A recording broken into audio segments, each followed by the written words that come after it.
जिस शख्स ने कभी रेगिस्तान में ऊंट चराए, आज वही इंसानियत के लिए अदल और हक का पहलू बन गया। बिस्मिल्लाहिर्रहमानिर्रहीम। अस्सलामु अलैकुम वरहमतुल्लाहि वबरकातुहू। आप देख रहे हैं किस्सा इस्लाम, जहां हम इस्लाम की तारीख के रोशन और हकीकी किस्से बयान करते हैं। चलिए शुरू करते हैं आज का किस्सा। किस्से इस्लाम, इस्लाम की तारीख के रूहानी और हकीकी किस्से। आज हम शुरू कर रहे हैं इस्लाम की तारीख के सबसे अजीम किरदारों में से एक, हज़रत उमर बिन ख़त्ताब के सफ़र की कहानी।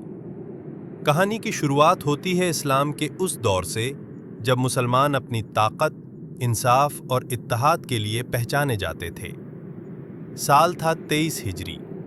मुसलमानों के दूसरे खलीफा हज़रत उमर बिन ख़त्ताब अपने आखिरी हज से वापस मदीना की तरफ लौट रहे हैं। सफ़र के दौरान वो एक जगह पर रुकते हैं। इसका नाम है दजनान। ये वही जगह है जहाँ कभी एक आम सा चरवाहा अपने वालिद के ऊँट चराने जाया करता था। आज वही शख्स पूरी मुसलमान उम्मत का अमीरुल मोमिनीन है। लेकिन इस वीराने को देखकर उनकी आंखें भर आती हैं। वो कहते हैं, अल्लाह की शान देखो, एक वक्त था जब मैं यहीं ऊँट चराने जाया करता था, सख्त कपड़े पहनता था और मेरे वालिद मुझ पर सख्ती किया करते थे। थक जाता तो डांट, सो जाता तो जगा देते। लोग कहते थे, खत्ताब का बेटा कभी कुछ नहीं बनेगा। और आज अल्लाह के सिवा मेरे ऊपर हुक्म चलाने वाला कोई नहीं। यहीं से वक्त का पहिया पीछे घूमता है और हम पहुंच जाते हैं जाहिलियत के दौर में। मक्का का सूरज आग बरसा रहा है, गर्म रेगिस्तान, सख्त जिंदगी। हम देखते हैं एक नौजवान उमर को, बुलंद कद, ताकतवर जिस्म और चेहरे पर सख्ती। इस वक्त वो सिर्फ एक बेटा है जो अपने सख्त मिजाज बाप के डर में ऊँट संभाल रहा है। ये माहौल हज़रत उमर की शख्सियत को लोहे की तरह मजबूत बना रहा था। मक्का उस वक्त अपनी पुरानी रिवायात में डूबा हुआ था। काबा के गिर्द 360 बुत रखे हुए थे। कुरैश के सरदार तिजारत और ताकत के नशे में चूर थे। लेकिन उमर सिर्फ एक चरवाहे नहीं थे। उकास के मेले में, अरब के सबसे बड़े बाजार में, लोग देखते हैं एक ताकतवर नौजवान को जो कुश्ती के मैदान में हर बड़े पहलवान को गिरा देता है। जवानी का जोश, जिस्मानी कुव्वत और खुद एतमादी। उमर अपने दौर की मिसाल बन चुके थे। सिर्फ ताकत ही नहीं बल्कि इल्म में भी वो आगे थे। जब अक्सर लोग लिखना पढ़ना नहीं जानते थे, उमर बिन ख़त्ताब पढ़े लिखे थे। इसीलिए बनु अदी कबीले ने उन्हें अपना सफ़ीर बनाया हुआ था। कबाइल के दरमियान जब भी झगड़ा होता, बातचीत के लिए उमर को भेजा जाता। लेकिन मक्का की इस चमकती हुई दुनिया के पीछे एक खामोश इनकलाब जन्म ले रहा था। दारुल लदुआ में कुरैश के सरदार गहरी फिक्र में डूबे हुए हैं।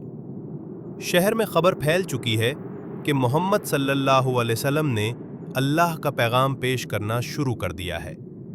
उन्हें डर है, अगर ये दीन फैल गया तो ना सिर्फ बाप दादा का दीन छूट जाएगा बल्कि उनकी सरदारी भी खत्म हो जाएगी। जब ये बात उमर तक पहुंचती है तो वो एक सख्त कुरैशी की तरह सोचते हैं। उनके लिए ये पैगाम मक्का के निज़ाम के खिलाफ बगावत था। वो कहते हैं, अगर किसी ने हमारे माबूदों को बुरा कहा या हमारे बाप दादा के रास्ते को छोड़ने की बात की तो हम उसे बर्दाश्त नहीं करेंगे। उमर को लगता था कि ये दीन फितना है, जबकि हकीकत में ये हक का पैगाम था। एपिसोड के आखिरी लम्हात में हमें वर्का बिन नौफल जैसे लोग भी नजर आते हैं, जो बुत परस्ती से दूर दीन इब्राहिमी की तलाश में थे। उन्हें महसूस हो चुका था कि अंधेरा गहरा हो गया है और अब रोशनी का ज़हूर होने वाला है। इस तरह एपिसोड हमें एक ऐसे मोड़ पर छोड़ता है जहां एक तरफ पुराना मक्का अपनी आखिरी सांसें ले रहा है और दूसरी तरफ एक नया दौर जन्म लेने वाला है। और इन दोनों के बीच खड़े हैं हज़रत उमर इब्न अल ख़त्ताब रज़ी अल्लाहु अन्हु, जो इस वक्त हक के रास्ते की सबसे बड़ी रुकावट नजर आते हैं। लेकिन याद रखिए, अल्लाह जिस दिल को चाहता है उसी सख्त दिल से सबसे मजबूत ईमान पैदा करता है। एपिसोड 2 में हम देखेंगे कैसे यही उमर, जो आज इस्लाम के सबसे बड़े मुखालिफ है, कल इस्लाम के सबसे बड़े मुहाफिज बनने वाले हैं। अगर आपको ये कहानी पसंद आई हो तो वीडियो को लाइक करें, इससे शेयर करें और किस्से इस्लाम को सब्सक्राइब ज़रूर करें, ताकि इस्लाम की तारीख के ऐसे ही हकीकी और रूहानी किस्से आप तक पहुंचते रहें। मिलते हैं एपिसोड 2 में। तब तक के लिए अल्लाह हाफिज।